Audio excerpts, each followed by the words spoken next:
Hello everyone, we're doing a little bit more testing as far as the Ludicrous N64 Extreme Core. Let's load up GoldenEye, James Bond game. And for those of you who play the game, it actually runs pretty bad, even in the first stage alone, on pretty much all the cores. But the problem is if you actually play the game even further to like the second or third stage, it gets far, far, far worse. I'm going to give you an example of this right now. And just watch for yourself what happens if I try going to the third stage, which is by far much, much slower than stage one. We're going to go here, select mission, we're going to go to the runway stage. And like I said, this is awful. This is so bad, and just watch for yourself how it runs. It seems like it might be okay initially here. But again, I'm trying to fix up what I can as far as these games. I mean, people will give me feedback on which games don't run too well. These are the ones that I'm specifically trying to fix up first and foremost. But I'm going to do this right now. I'm going to open this door and get ready for some slow down out the wazoo here. Once I get into the turf here. And look at that frame per second just dropping down. And it's like slow motion like the NBA Showtime game yesterday. And this is just absolutely unplayable and far, far worse than playing the first stage. I mean, this is bad. I might even blow up a barrel in slow motion here. Look at the slowdown that happens. Let's see if we can blow up a barrel here. Bam! Look at that slow motion explosion. Jeez. Oh, wow. Anyways, we're going to close content. Then I'm going to load up the same game on the Ludicrous update. And I have a few games that are particularly troublesome right here in this Ludicrous folder. And we're going to do GoldenEye right now. And we're going to load this on the N64, of course, Ludicrous core. Now we're going to go to the same stage, and let's see what kind of performance differential we have here. Then I'm going to show you something else very, very cool next. I'm not going to do all before and after examples. Some of these games you already know run awful, but Destruction Derby is another one that has tremendous issues. I'm going to show you the after effect on that one. And this is going to be kind of a transformable core because you're going to be able to run it two different ways. Pretty much at the variable, awesome, 60 frames per second. And of course, you're going to be able to run it desynced as well. But we're going into the foray again. Open the door, and let's see if there's any difference here in performance. Let's try blowing up a barrel this time and see what happens if it's slow motion. Way faster, and again, this is, like I said, one of the slowest stages in the entirety of the game. Let's blow up a barrel here and see if it's in slow motion. Wow, that happened fast, so this is running pretty damn awesome. We can actually get to the plane in less than an hour. So way more, better. Okay, anyways, now we're going to go to close content. Now I'm going to clear the memory here. I'm actually going to exit retro completely, and we're going to load up another game here. I'm going to show you the transformable core-wise here. Like I said, Destruction Derby is a tough case scenario, and ideally what I'm trying to attempt here is, you'll see what I'm talking here. I'm going to go to Destruction Derby right here. We're going to load it with the Ludicrous N64 Stream Core again here. Now this is where things get very technical and very special. In fact, this is a very stubborn special case scenario game. We're talking about Destruction Derby 64, which runs absolutely awful on the real hardware as well as on the emulators, and it has for many years. You're going to be basically be able to do extreme parameters as well as ludicrous proportions. And I'm going to show you both ways here. I have it right now set to ludicrous proportions where it can run up to 4 to 8 times faster than the actual hardware. And unfortunately, this particular game has lag spikes, like I said, on the real hardware as well as on emulators. Just watch. It's actually going to start running fine once I get past the 3, 2, 1 countdown. And I'm going to get around the first corner here. It's going to speed up exponentially here. It's going to become absolutely insane, ludicrous proportions. Just watch. Right around the corner here, I'm going to be going up to like 80 frames per second. Higher, it's going to get ridiculous and absurd here. Look how crazy that is. Oh, hell yeah, I basically rode the wall like Wipeout style. But what if I want to go back to more extreme measures here? I can go into audio here, and you're going to be able to do this with the update. It's actually going to be synced by default in the release, and that's going to be the extreme parameters 4 times plus faster than the actual hardware. But if you disable it and go to synchronization off on audio, you're going to be able to basically be ludicrous parameters. So right now we're going to keep it on, and check what happens here. It's actually going to be running pretty nice still. Still going to be running up to 50 to 60 frames per second for the most part. And this is damn awesome. And these lag spikes are much more endurable than they were in the past, where they actually slowed down to a crawl, almost like an absolute sideshow. This is way more presentable and playable than ever before. Look at this. I can definitely deal with this as far as running this thing. If we want to go back from extreme, which we are right now, to, of course, the ludicrous, we can go back to audio and go to synchronization and toggle it off and go back to the game, and we're going to be back to ludicrous mode activate right now. Look at that. How insane is that? You can run it both ways, folks. And now we're going to actually close the content. And I'll have release notes on this, of course.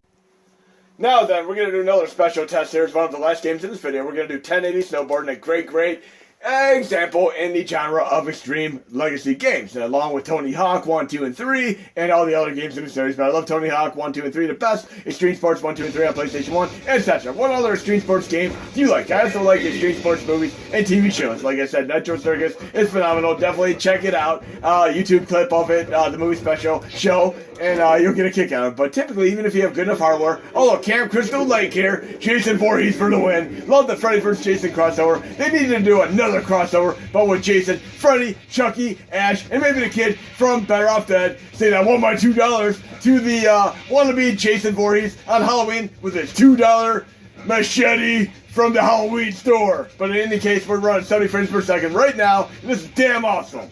But we can go from Ludicrous Mode Activate, which we're at right now. We can go right back to the, of course, Extreme Mode Activate, which will be locked at 50 frames per second, since it is a PAL region game. We're going to go in audio here. And now we're going from Ludicrous Mode Activate to Extreme Mode Activate. I want my $2, Jason Voorhees.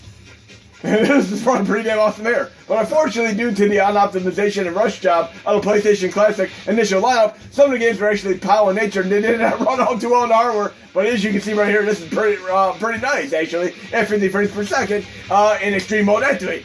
Let's do a jump here. Oh, yeah.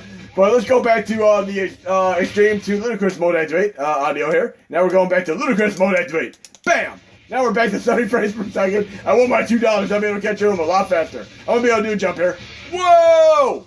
Okay, but that's pretty damn awesome. And now we're going to close content here, and we'll do one more example here. But yes, we need to have a crossover with Ash, Chucky, Jason, Freddy, Leatherface, and I like that they have RoboCop versus Terminator versus Rambo and all that stuff in the latest Mortal Kombat. I'm going to be picking it up. But I will do Goemon's Great Adventure one more time. It's another example of a tough game to get going here. We're going to go to the part where it typically slows down and see how it performs with the Ludicrous N64 Extreme Core performance enhancements here. And I'm going to be working on a few more games before I get the update done. And as long as everything works out, I should be able to post this by sometime next week. But and once I post it, you can read the release notes. And if you run into any games that are kind of slow or have issues, let me know, and I'll get them fixed up for the very next update. But let's check this out for a brief moment here and try to get to the first stage. Exactly where the slowdown typically occurs. And love my Goemon games, and Goemon was a great character, level, etc. in the Castlevania, the Harmony of the Spirit game, which was on PS3 and such. Fun multiplayer, almost MMORPG style game. Okay, we're going to get right to the section where we typically have the slowdown, see how it performs here. And again, we're running a Ludicrous Mode Activate, definitely faster than the real hardware handles this game or any emulator that I've ever seen on lower spec hardware. Let's get to that slowdown, which is right when we get to the water section there. And another game that I'm going to try to fix up for the next video demonstration will be Beetle Adventure Racing, which runs pretty bad on all the cords right now. But see, the slowdown is nowhere near as bad as it used to be. I'm actually able to get through her much more manageably. This is awesome. Way better than before. We can actually enjoy the stage now. Let's get past the water part, because I stopped this last time because it ran too damn slow in the water part. But it's way more presentable, endurance, and performance-wise. No, watch out for that. Okay. And some of the level design in this game is pretty damn awesome. It actually is a spectacular game. And I actually never got to play this on the real hardware. I'm still ecstatic about being able to play this pretty decently. I'm in the classics finally now. Wait till you see some of the power-up upgrades and stuff you can get here. And I love these super deformed graphics. I mean, other super deformed graphic games I like are SD Splatterhouse, Monpaku Graffiti, and of course, Japan Famicom system, and Kid Dracula, also a fun game. But look how nice this is running now. I mean, the slowdown is nowhere near as erratic and unstable as it was before. Look at this. This is interesting. I can get on here and look at this crazy enemy. I can do like donkey kicks backwards. Oh, hell yeah. But yeah, next time you have Halloween for a costume, maybe dress up as a kid from Better Off Dead. I want my $2 to go to random Jason Voorhees and say I want my $2 for that cheap machete you get from the Halloween store or Walmart, etc. But this run damn awesome. I'm very pleased with this. Now we're going to go to closed content here. And I'm going to show you another thing I'm going to be doing on the side here. I mean, I'd love to see one of you guys and gals try this as well. But Pilotwings is an amazing game. I got the performance speed fixed up on this as well. We're going to run this with Ludicrous N64 Extreme. And if there ever was a game for masochists, Pilotwings 64, look no further. I mean, it's an awesome game, but try getting 100% on all the stages. Right now, currently, I'm at 98 on hang glider, 96 on rocket belt, 100 on gyrocopter. I'm running way faster than normal hardware, so it's going to be a lot more difficult to get the higher scores. But let's check this out right now. We're doing point break style. Spoiler alert, Patrick Swayze, Cal Reese refused the pull parachute. Kind of the perimeters of the joke. Haven't you ever fallen from 10 feet before? Let's do this right now, and we have the shadow glitch, which unfortunately isn't easy to fix without making it so the game crashes when you try accident from a stage that you are incomplete on. But let's try to get like 99 or 100 here, hopefully for the win here. Come on. We're running way faster than natural hardware. I'm going to come in fast and furious here. Hardcore. Whoa! Can we do this? Is it a 99 or 100? Please. Whoa, we got 100, so I ended this video on a good note. But like I said, try the hang glider stage and Ludicrous Nintendo to get 100 on it. It's insane. Hope you enjoyed the video, guys and gals.